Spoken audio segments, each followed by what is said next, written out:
Good morning, everyone, and thank you for joining our webinar today. In this collaboration between the Mass Observation Archive and Verian Group, we will be discussing documenting disruption, everyday life during times of war. My name's Lois Taylor. I'm the Global Marketing Director at Verian, and it's a privilege to be hosting you today. On to some very brief housekeeping. This session will be recorded and will be available on both YouTube and the Verian website after today. We will have some time for questions with our wonderful speakers at the end of the session. So please do submit your questions using the Q&A function at the bottom of your screen. You should see it with a question mark in a speech bubble and Q&A. So all the speakers will be able to see your questions, and hopefully we will get time to answer all of them later. And finally, we're delighted that so many of you can join us from around the world today. There is an option if you would like to show captions in your native language. You can click on CC at the bottom of your screen, or it might say show captions. And there, if you select the up arrow, you can make sure the speaking language is set to English. But with your caption language, you should have many, many options, including Ukrainian. So I'll give everyone a minute or so to turn that on if they would like to.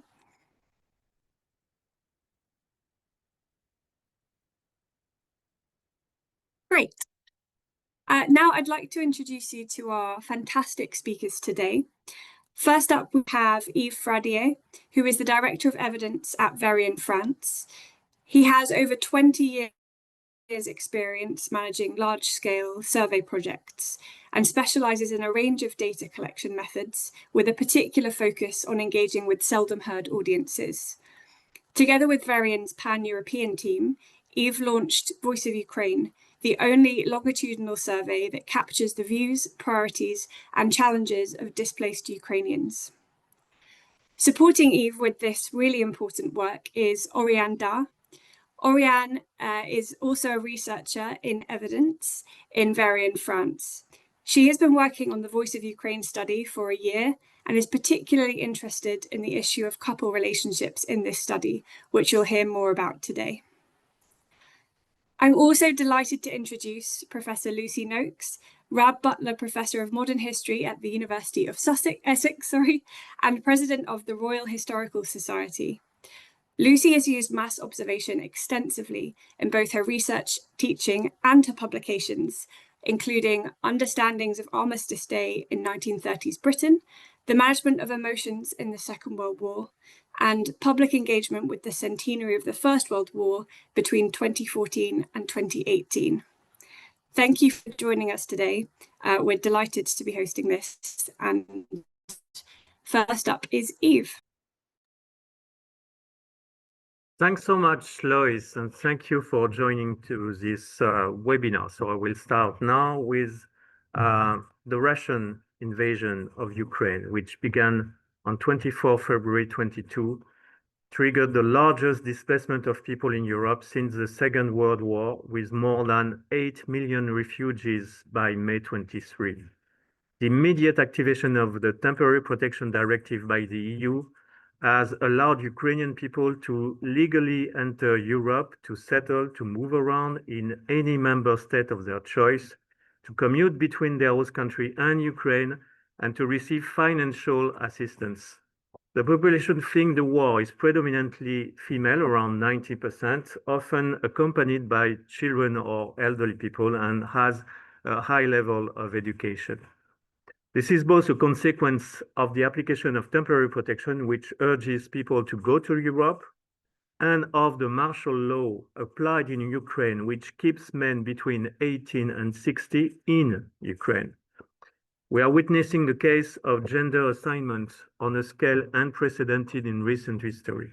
Men are responsible for fighting the war on the front lines, while women must leave the country to bring their children to safety. 3.8 million of them left for Europe. By June 25, this number has risen to 4.2 million. Ukrainians initially fled to neighboring countries, mainly Poland, then migrated further into the EU, mainly Germany. Wars are narrated by soldiers and politicians, rarely by the people. We give them a voice with our survey. We launched Voice of Ukraine in June 22. It is a unique initiative to collect longitudinal data on the displacement of Ukrainians in Europe. We collected 12,000 initial responses in wave one and at least 1,000 respondents among these 12,000 for each of the following 9 waves without the need to refresh the panel. We have produced 10 waves of quantitative surveys so far, including more and more open-ended questions as the wave progressed, encouraged by the richness of the responses obtained. The most recent survey was produced in July 25. Now a word about mass observation.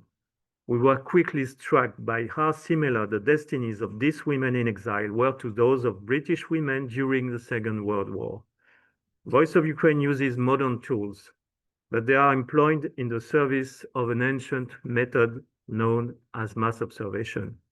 The voices of today are a moving echo of those of yesterday, as you will see in this presentation.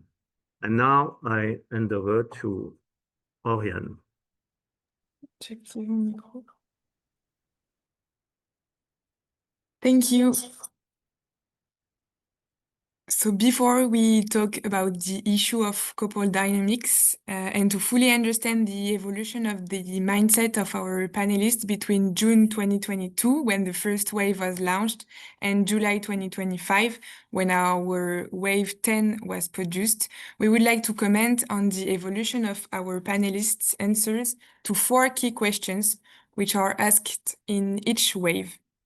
First, the proportion of people getting their income from paid employment doubled in 3 years, from 31 to 60%.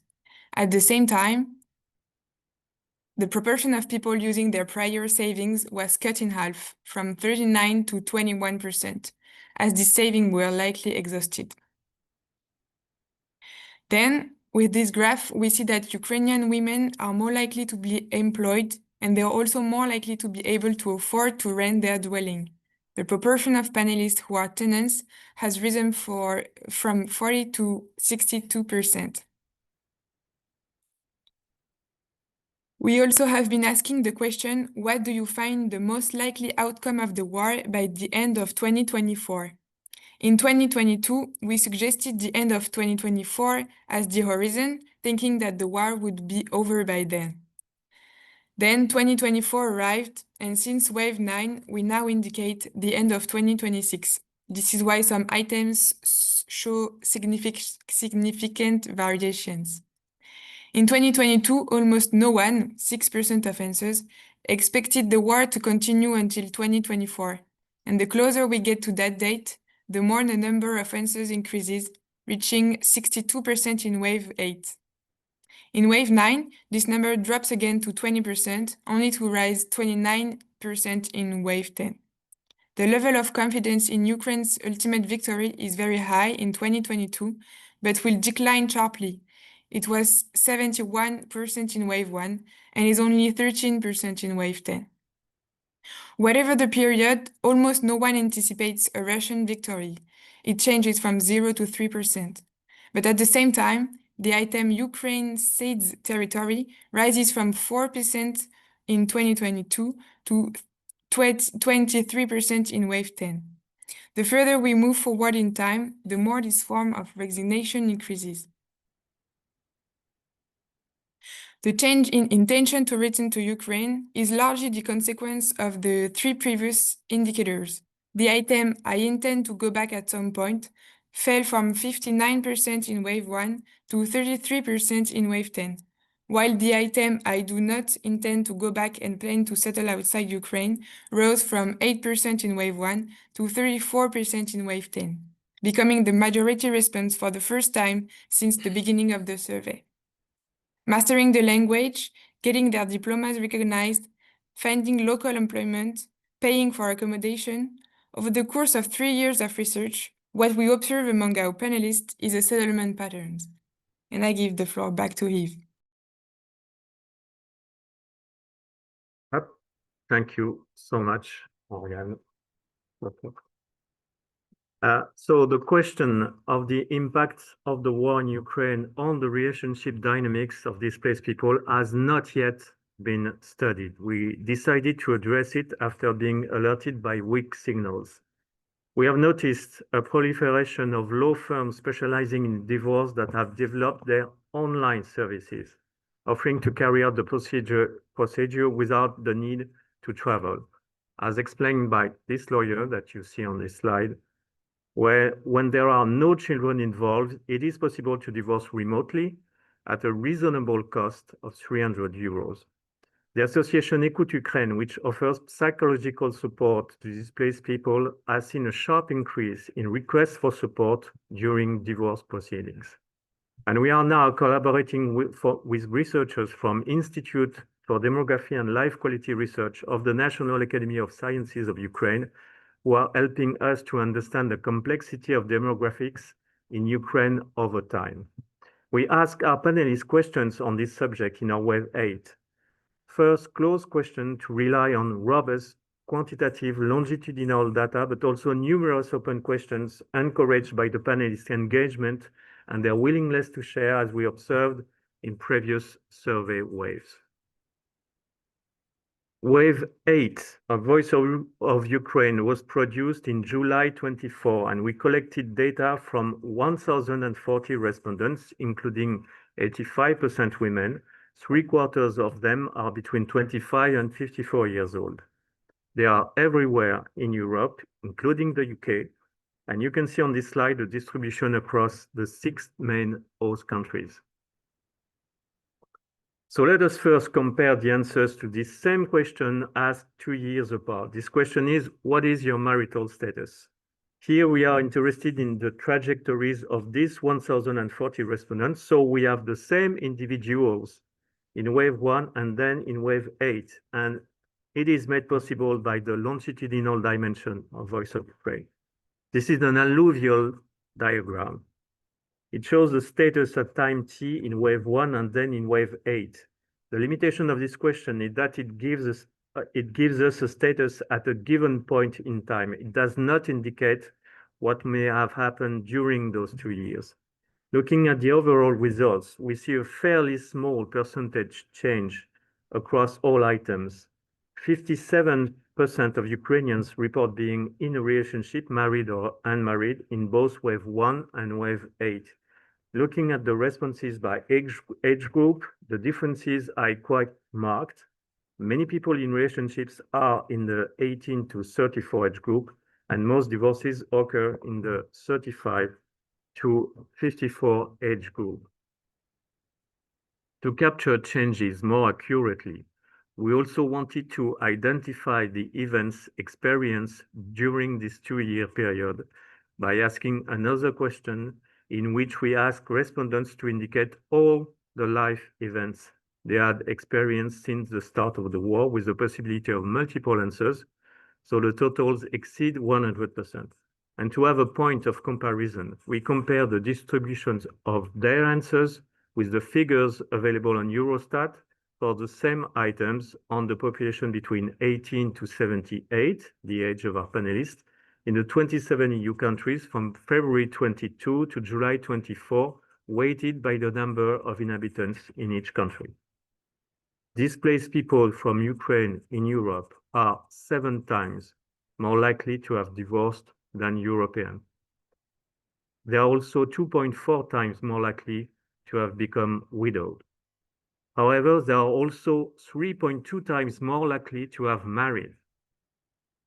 Another striking result, whose number is not shown on this slide, 82% of the EU population did not experience any change during this 2-year period, while 68% only of our panelists reported not having experienced any change.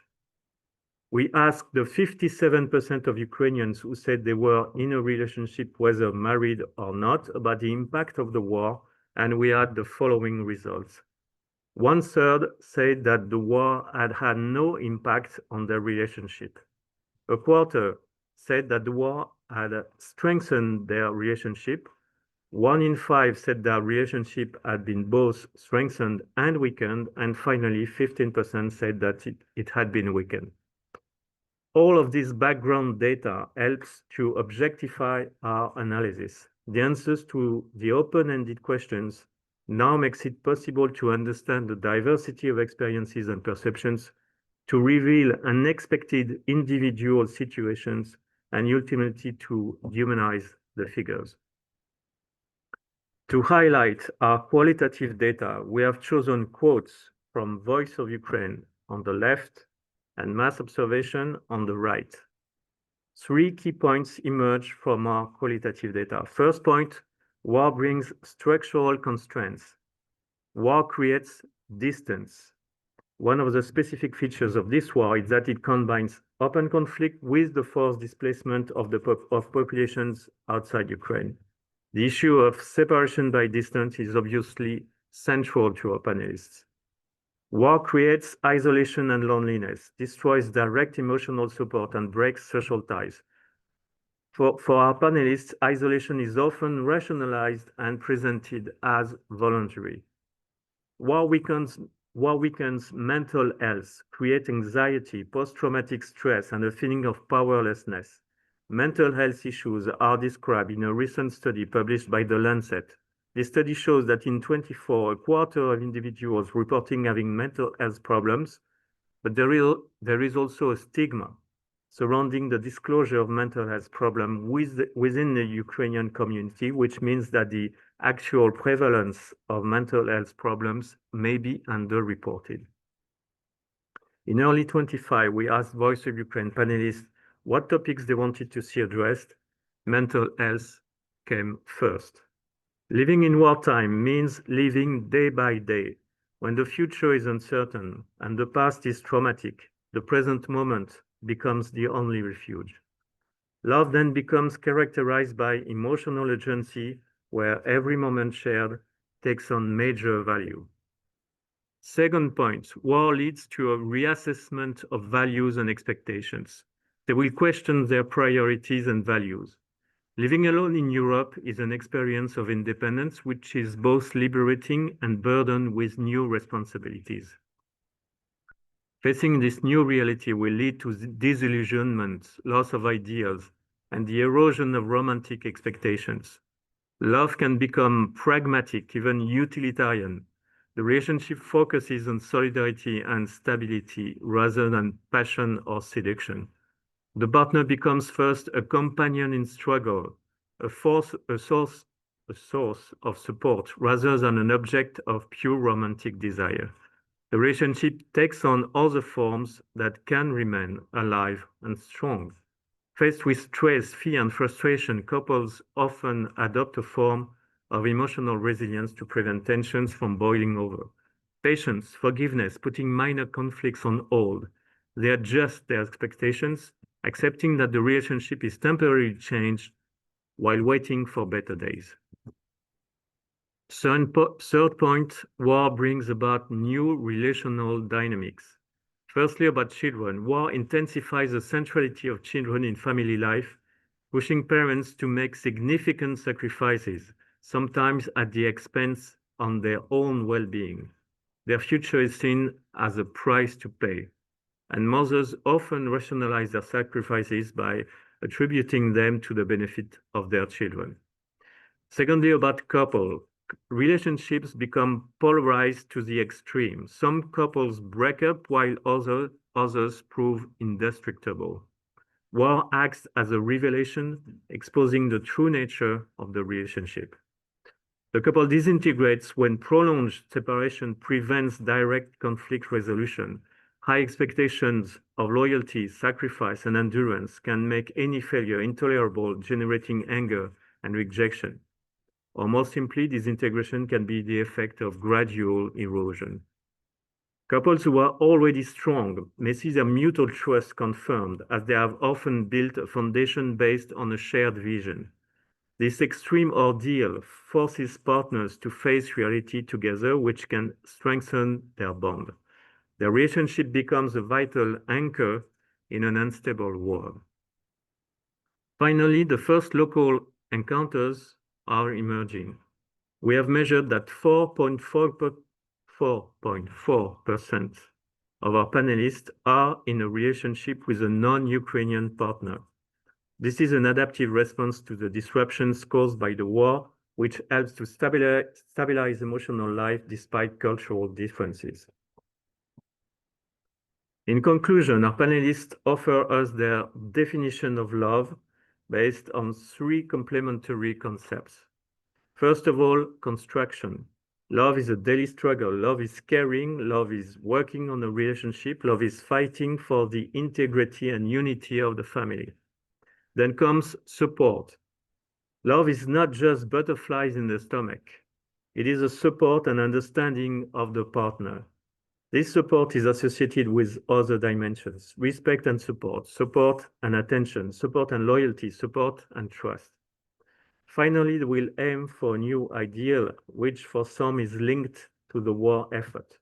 Love is eternal and war is temporary. Love will win. To open up the discussion, our panelists offer us their vision of love today, which has been pushed to its limits in response to the new intensity their lives have taken on. War acts as a life accelerator. It speeds up life transitions, imposes a condensed timeline, and forces people to experience in a few months what they would normally go through over several years. War reveals the true nature of relationships. By pushing them to their breaking point, it puts them to the test. Some prove indestructible, others explode. The reassessment of love values and becomes more pragmatic. War reinforces the centrality of children. Protecting them, having them, or refusing to have them becomes a major issue. Their presence is both sacrificial and liberating. War comes to an end one day. 80 years ago, Nella Last did not want to return to the old world, but that's what happened. History teaches us to listen to marginalized voices. Wars do not end only with treaties or military victories. They leave lasting marks on societies, collective memories, and individual lives. How can these lessons from the past help us understand the present and anticipate future changes? The perspective of an historian is urgently needed. It is right now, and I am very pleased to give the floor to Lucy.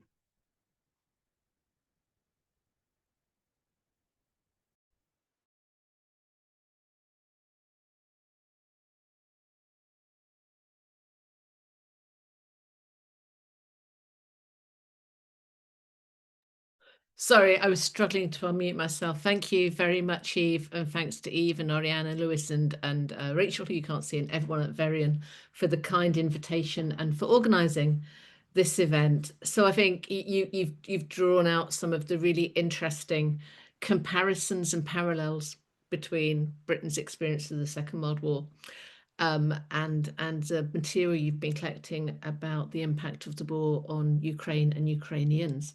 So I'm going to focus in this short talk, I'm going to focus on the body of diaries that mass observation collected in Britain during the Second World War. And I'm going to talk particularly about the end of the war, because as Eve concluded by saying, wars do end. Of course they end, but even when they end with political treaties and the guns fall silent, they don't leave the world unchanged, and they don't leave the people that have experienced them unchanged. They have multiple legacies and ways that they live on. So I'm focusing on the writing of a body of people that I'm going to call mass observers around the end of the Second World War in Europe, known in Britain as VE Day, Victory in Europe Day, on the 8th of May. But for those of you who may not be familiar with mass observation, I'm going to very quickly introduce it. So mass observation was founded by three very different men, by the journalist, poet, and later academic Charles Madge, by the documentary filmmaker Humphrey Jennings, who was only very briefly involved, and by the self-taught anthropologist and ornithologist Tom Harrison, who effectively took over the running of the organisation from early on during the Second World War. So mass observation had its roots in the abdication crisis of 1936 in Britain, when Charles Madge, who was then working as a journalist, became concerned that although newspapers were claiming to speak for their readers, no one was actually asking people what they thought. And this, he thought, was vital for at least two reasons, both of which could be identified as existing in some ways outside of Britain. So firstly, looking to the continent in the 1930s, he saw the rise of fascism. He saw what he would term as a kind of manipulation of the masses by fascist organizations and fascist governments. And then looking to the United States, he saw the growth of consumerism and the growth of the advertising industry, which again he saw as manipulating what he called the masses. He believed, looking at Britain, that if people felt understood, if people felt heard and represented, they would be less vulnerable to the siren calls of both of those. So in early 1937, Jennings wrote to the magazine, still existing, The New Statesman, to ask for volunteers who were able to join him in what he called an anthropology of ourselves. Humphrey Jennings, the filmmaker, was one of the first to reply. One of his best-known films, sorry, have I still got it there? There we go. So sorry. That's Madge and Harrison, who I'll be focusing, who I'm focusing on. But I just wanted to show you this in case anybody's not seen it. I say after this, go and watch it if you can. Spare Time, brilliant documentary film by Jennings that shows his interest in the life and culture of people, particularly working class people, outside of London. And then also Tom Harrison replied. So mass observation quickly divided into two separate sections. So Harrison took himself off up to industrial Bolton, which he termed Worktown in the northwest of England, close to Manchester, where he worked with a keen young group of volunteers, where they lived and they practiced what they call participant observation, working and living alongside and with the people of the town. They captured some beautiful snapshots of life in the town, some literally as snapshots, as photographs, as the documentary photographer Humphrey Spender was also a volunteer there, capturing images of a now lost way of life, like this beautiful photo of washing, drying on Bolton's back streets, and this image of Blackpool beach, on a holiday day filled with holidaymakers, many of whom were from Bolton. Meanwhile, in Blackheath, Charles Madge was busy writing to national newspapers and magazines to recruit what he called the National Panel. So this might be something we want to touch on later. This was a self-selecting group of men and women who volunteered to answer regular open-ended questionnaires known as directives that the organizations sent out. And these asked people to write about everything from armpits to anti-Semitism, from Poland to public houses. So when war was declared, Harrison returned from Bolton, quickly took over mass observation, and the organization asked their national panel to keep wartime diaries.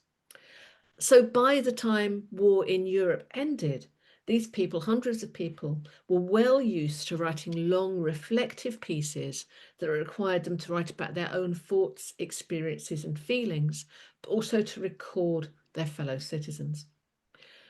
So the end of the war in 1945, and the ways that mass observers recorded not just what they saw and did, but their feelings and reflections as war in Europe came to an end, saw a wave of remembering as well as looking forward. So I'm interested in how mass observers were beginning to remember the war as it ended in this strange kind of interregnum period. So mass observers writing in the spring of 1945 had to start imagining their own post-war lives in a country changed by almost 6 years of war, and in a world that looked very different to that of 1939. And to start doing this, they often drew on their own memories of the war. So Britain had long imagined itself as essentially peaceful. I mean, its history tells us it's not, but that was its self-image. A country that went to war reluctantly, and which in 1945 was in essence different to both the militaristic German society that it fought and the occupied nations that it helped to liberate. And the differences with Nazi Germany were particularly visible in pieces known in pieces discussing what were then known as Nazi atrocities. Most famously, the journalist Richard Dimbleby's report on the liberation of Belsen concentration camp on the 15th of April 1945, which included Pathé newsreel footage of the camp, a BBC wireless radio report, and a Daily Express exhibition of photos from the camp held in Trafalgar Square. So more people became aware of the genocidal actions of the Nazi regime in the weeks before VE Day. So while some struggled to incorporate this new knowledge into their sense of the world, for others it was a more straightforward. It was a validation of their own and their country's war.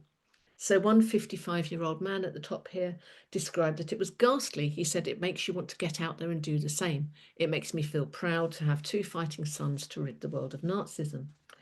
A retired mass observation diarist from South London wanted Britain to mete out a similar punishment, suggesting the country should put our German prisoners under the same conditions. Nothing else will make these subhuman brutes realise it is wrong to torture other folk in such cruel ways. Most believed that all Germans were somehow guilty, must have known something about the camps, and were complicit in the crimes there. And many were so angered they wanted immediate retribution. Suggested punishments ranged from all able-bodied Germans being put to work rebuilding the continent to mass castration, wiping the country off the map, or simply shooting every German. And despite these lurid revenge fantasies, at least one woman felt that such atrocities were difficult to comprehend for British people, commenting that no English person can imagine human beings would resort to such acts of barbarity. But outside of the immediate anger and revulsion expressed here, some of those writing for mass observation made a point of distinguishing joy or relief at the coming peace from delight in the defeat of Germany. And Nella Last, who Eve mentioned earlier, was worried that people were not seeing the horror that is Germany. She wrote, millions of homeless are adrift in the very essence of the word. No home, no work, sanitation, water, light or cooking facilities, and untold dead to bury. We cannot just draw a circle or build a wall around Germany and let them stew in their own juice. The poison will spread. So in all of these responses and in others, Britain was positioned as other to both Nazi Germany and to occupied Europe. So even as an awareness of the genocidal brutality of wartime spread across the world, British people were able to reassure themselves that their country was different, that it was separate from the rest of Europe, and by its very nature opposed to crimes against humanity that had been such a central element of the war for many. So even as the war ended, Britain was remembering its conflict as essentially unique. And the myth-making around the war that Britain has indulged in over recent decades started to be visible as the war came to an end. So asked to keep a diary on VE Day, many observers took the opportunity to not just describe what they did that day, but also to reflect back on the war years. Several observers expressed a nostalgia for these years and for the heightened emotion and sense of unity and purpose that they associated with the war. So in Coventry, one woman described how the drawn out and long expected nature of the end of the war contrasted poorly with her with the excitement and heroism of the war years, particularly the dramatic events of June 1940. So she wrote, "Victory has been certain for so long, it's getting familiar. Life goes on as usual and we actually forget to turn on the news. The one thing that still thrills me speechless is June 1940, Little Boats of Dunkirk, August the 15th, September the 15th, the Battle of Britain." A young man from South London who'd been conscripted in the army was worried about his future and already nostalgic for some elements of the war years. He wrote, "I'd enjoyed the war because I felt I was fighting for something worthwhile, or rather against something. I'd felt important up to now. I was afraid I should wake up in the morning and find myself back in 1939 of all the pleasures of my wartime experiences and the friends I'd gained proving to be nothing but a long dream." Just west of London, a chicken farmer was feeling nostalgic for the heightened emotions and sense of unity she associated with wartime. She wondered why, on the eve of VE Day, she couldn't feel the sort of excitement she felt she was expected to. She wrote, "For some reason I find hard to analyse, I felt a profound depression. I was glad, naturally, the guns had ceased, that no more lives in Europe at any rate were being lost, but I couldn't get up any sense of rejoicing. As for 1940, those were exhilarating days. I was carried on a wave of exultation. Why then, on the eve of V-Day, could I feel nothing but a dull depression? So she experienced the end of the war in Europe in terms of heightened emotion and a nostalgic longing for the remembered excitement, sense of purpose and unity in 1940, a year that's become very central to British memories of that war. So as the war in Europe came to its end, a new and uncertain world started to take shape, and a memory of the war years as a time of national unity and national individual purpose and clarity was also taking shape. But not everyone was looking back on the war years with nostalgia. Some observers, especially women, still were. Some drew on these personal wartime memories to express a memory of the war that was starting to seem in many ways preferable to the post-war present. Rather than drawing on unpleasant memories of wartime drudgery, many were already remembering the war years in terms that are familiar to us today, emphasizing a sense of purpose and commonality. A housewife was already missing the sense of purpose and fulfillment she thought that she'd found in the war. She wrote, "Now and again, I suddenly realize that peace is here, not something to wait for, like the bombs falling. Then I feel so mad that I'm of no help. I'm just a housewife with no outlet for constructive work. Things will be very little altered for me." In Leeds, a woman who felt trapped in an unhappy marriage, and the following year she wrote about her hopes for a divorce, felt that the war had changed her. And she wrote, "I'm glad that we had a war for one reason. It's shaken me out of a state of single-mindedness. Now I see things and people face to face, as it were, and I wouldn't have missed it for anything. Whether I was sheltering for 6 hours in the basement of the Spotted Cow, which I assume was a pub, from the bombs above, or sleeping with my torch in my hand, or running like hell to the other end of the hospital train on which I worked for the milk for my afternoon cup of tea, quarter of a mile away, or whether we'd had a siren-free night and I'd slept like a log for once. Whether or not I was doing any of those things, I lived," and she underlines lived, "every minute of the war." So wartime might have been difficult, often frightening, often boring, but in these immediate post-war days, as people started to adjust to a life without the rhythms of wartime, but with many of its petty annoyances and irritations, a nostalgia for the immediacy and the importance of the war years is already starting to emerge. So just to wrap up, I've outlined the beginnings of what I hope will be a study of the ways that the shared cultural memory of the war in Britain was beginning to be formed as it came to its messy and different ends. The people who wrote for mass observation, I think, were engaged in the process of creating what we call a usable past. So long before Brexit campaigners in Britain drew on a highly mythologized wartime in support of the idea of a nation that was uniquely destined to exist outside of Europe, was uniquely other to the rest of Europe, mass observers were remembering the war as a time of self-fulfillment, togetherness, and heightened emotion. The cultural memory of the war that has been so visible in our recent troubled times may have its origins in the myth-making of the war itself, but for many of those navigating the unpredictable and disorientating period when war became post-war, it had a deep purchase, offering them a means of orienting themselves and beginning to make sense of this very different world and their place in it. So many writers have spent many hours analysing the reasons why Britain just voted to leave the European Union in 2016 and the role that the memory of the war played in this vote. And I want to finish by suggesting that anyone who's interested in this should study the thoughts and feelings and, crucially, the memories of those who experienced the war if we want to understand the power of a nostalgia for the war years today. So in 1945 in Britain, as in 2016, an emotionally charged nostalgia for the apparent certainties of the Second World War offered a means of navigating an unstable, unsettling, an unpredictable world. And it will be really interesting to see whether similar patterns play out in Ukraine when that war ends. Thank you very much. Thank you, Lucy. Thank you, Eve and Oriane. If anyone has questions, please do put them into the Q&A and we will answer them. Lucy, to pick up on something you said, you mentioned that shared cultural memory can serve as a usable past, and you touched on it briefly there, thinking about the decisions that went into Brexit. How do you think we can use this past to inform how we approach and how policymakers approach current and future challenges and approaches to war? Oh gosh, that's a really interesting question, Lois.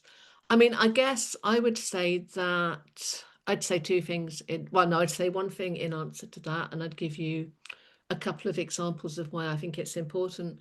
I think that in times of kind of turmoil, and particularly in times when there's going to be like difficult and extraordinary demands on a population, as far as possible, governments, those in power, need to listen to what that population thinks and what it feels. So they need to look at organizations like mass observation. They need to find out more than a kind of they need to talk, they need to listen more widely than just to focus groups. And I guess a couple of examples of that would be that early on in the Second World War, mass observation was able to show that the British government had got a publicity campaign really wrong. A planned series of posters that included the now very famous "Keep Calm and Carry On" poster, which became ubiquitous in Britain, was really deeply unpopular. Okay, that poster was never shared. Mass observation were able to tell the Ministry of Information that people hated the early poster. They thought it was a division between us and them, and they were being asked to carry all the burden, do all the work, and the elite would benefit from that labour. So that was kind of quickly withdrawn.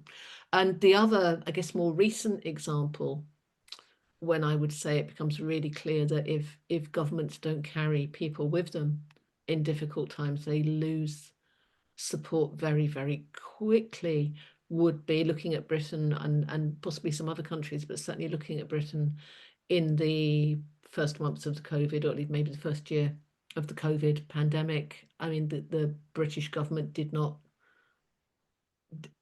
kind of think to it did no work to kind of bring people with it, I would say, and kind of trust in that government, sometimes rightly, with what we now know went on in Downing Street, kind of fell apart very quickly. If you like, their kind of publicity campaign about why they were asking people to stay at home in the first months of COVID collapsed very quickly. I think the kind of the early goodwill towards that went because people didn't feel that they were being listened to or being asked their opinion or being asked about how it was impacting them. Great, thank you. And you mentioned that a lot of these experiences were recorded through a self-selecting group of men and women. So this is partly a question for you, Lucy, and also if you could answer after Eve, how do you make sure that your survey or your recordings of observations are representative of a whole population? So Lucy, if you'd like to start. It's really easy. I mean, you can't with mass observation because they're self-selecting. All that you can do is acknowledge that they are self-selecting. So they they tended very much to be weighted slightly more towards the south of England, though they do have representation from across the United Kingdom. I believe that there were more women than men, though that varies at different points. They tended to often be kind of lower middle class. So you get some working class people writing and some upper class people, even aristocracy, landed gentry writing. The majority of the writers are in that kind of borderline between kind of upper working class, lower middle class. So I would never claim representativeness for mass observation, but where it's really incredibly valuable is where it gives us that qualitative data, where it gives us that insight into what people were thinking, but more importantly, perhaps what they were feeling. Great, thank you. And Eve, how do you make sure that the Voice of Ukraine survey is representative of displaced people from Ukraine? It is once again a huge common point with mass observation, because these people from Ukraine were self-selected. We posted advertising on social media, and they choose to join the panel. The thing is, 3 years after, they are still there. So it is a very vivid, energetic panel, which is not so usual. Usually we struggle to interview people more and more, but not in this case. So they're really, really engaged. But we can't say we are representative of the population outside Ukraine today. But I must have something is that we are in wartime. And so it is also difficult to have data which doesn't evolve constantly because obviously at the start of the war, they had to exit Ukraine, and this population grew from 0 to 3 million in no time, in a few weeks. And then they were in Poland first, and then a few months after, they went to Germany. So it is very difficult to have that kind of luxury that we have in stable countries, in countries at peace, with a very, very steady population. Here, the population is moving all the time between countries and in terms of size also. So what we can say is that people we have in our panel are in the same age group of what the data that we have from Eurostat and UNHCR established, same age group, mainly women, even though we also have some men, and in those particular host countries. Thank you. And you mentioned, Mayor, I believe it's 15% of our respondents are male. Who are these men, considering that there's, martial law preventing men from leaving Ukraine? We are not sure. Of course, the martial law was established just a few days after the war started, but some men already left the country at this time. Some of the men left the country for medical reasons, or because, for example, they had three children. They had this possibility to leave the country. But we also know that some of these men are completely undocumented. And we have them in our panel today. And we estimate this proportion. So we have around 10 to 15% of men inside the panel, and inside this, we estimate that we have around 17% of undocumented men. So they left Ukraine. I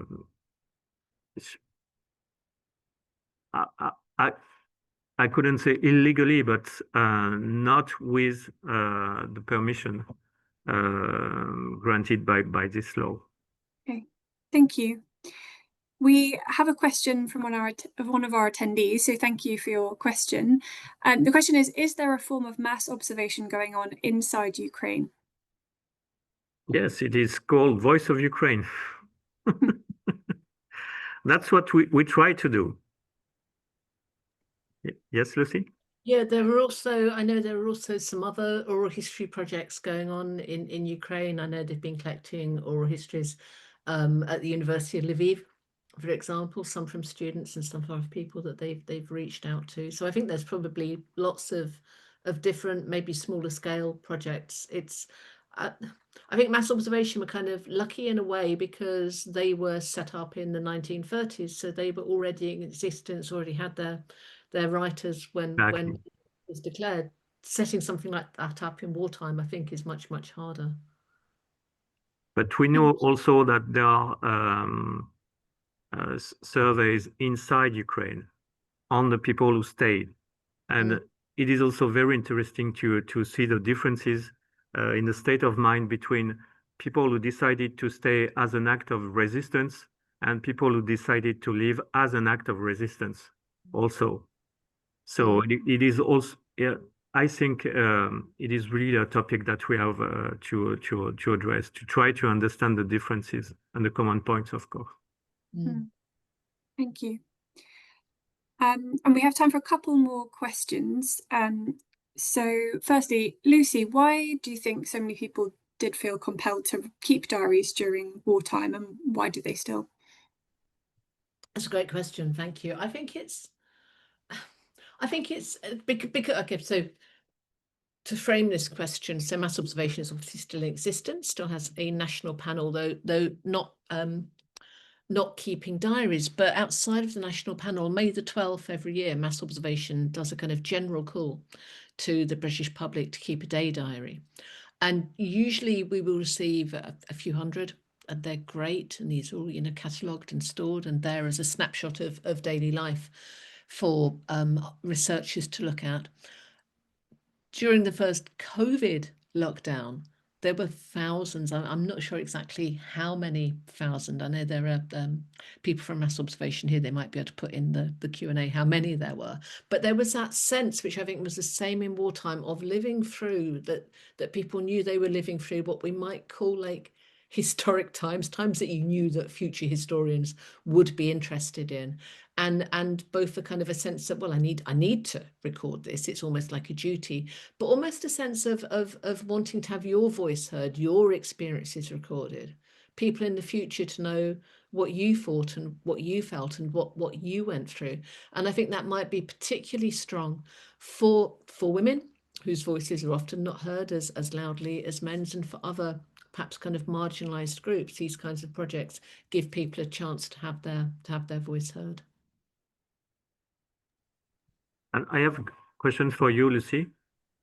Do you think that these people who were writing on themselves, how so it is not usual, Yeah. and No. they are writing on themselves in the purpose to be read by others. So I think it also changing the perception that they have on life, on relationship, on themselves.